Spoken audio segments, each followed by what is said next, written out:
So I kind of hinted at it in the cold start video the other day, but it's time for an update on the LBZ Duramax Swap project. So it's been almost a year since the original purchase was made of the white 2007 Sierra Classic truck, and we finally got the engine home and on a stand here so we can get working on it. It was at Kyle's for the better part of a year. I was hoping that we were gonna kind of link up and work on it together. He's busy, I'm busy. That didn't work out happening, so decided to bring it home instead. So here's the current state of the engine. It is basically all complete at the moment. I had my friend Mark come over tonight, and among other things, we took all the harness off of it in preparation of sending that out to Ken Wilkins to build a harness for it. And so this is a pretty complete view of the motor.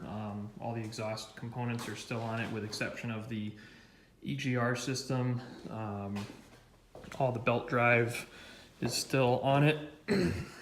And, you know, just, like I said, took the harness off tonight.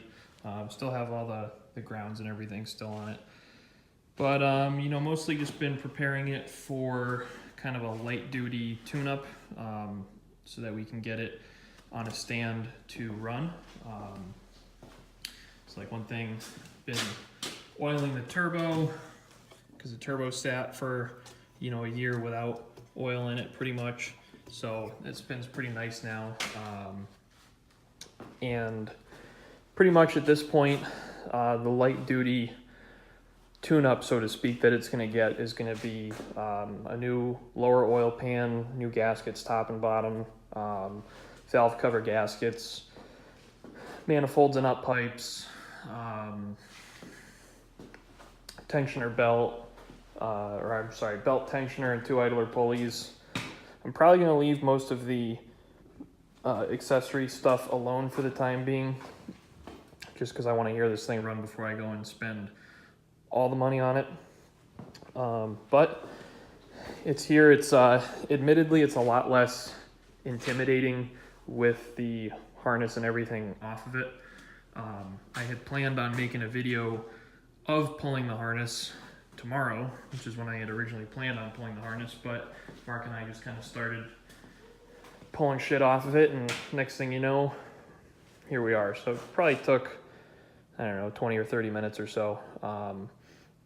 But yep, so the next thing I got to do is kind of close off all of the entrances to the motor and go at it with like some simple green and an air hose and just kind of get it ready to clean up.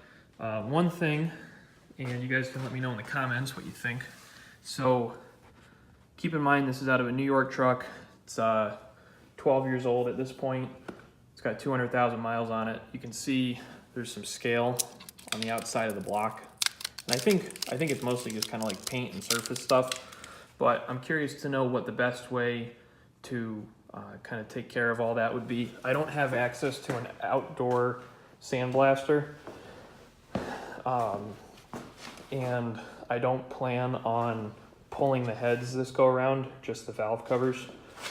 So part of me says just leave it and let it go through a couple heat cycles and see what happens.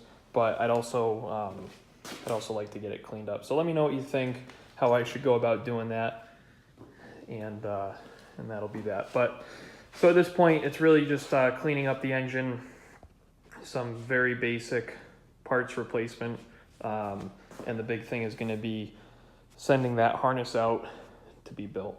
So kind of a quick update, not a whole lot to talk about, but I know that I was getting some comments over the spring, summer, and fall, and rightfully so about it. So there's the update, and hope to have more for you guys soon. Thanks.